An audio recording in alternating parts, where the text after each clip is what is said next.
Hey guys, it's Kevin from Silk Road Recipes, and today I'll be sharing with you my recipe for baked ziti. This is a wonderful recipe.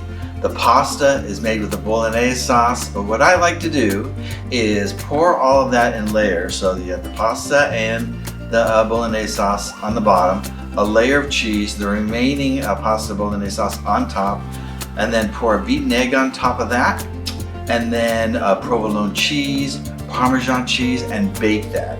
It is heaven just as it is like that. But what then I like to do is take it a step further. You can refrigerate it overnight or pop it in the freezer after it cools for about 2 hours, and then you're going to take it up and slice it into slabs, and then cover each side with Parmesan cheese and pan fry that. You know, that crispy, yummy cheesiness. Oh, it's so good. Anyway, you can serve it like that and then pour some more of the Bolognese sauce on top and you are set. Let me show you how to make my baked ziti.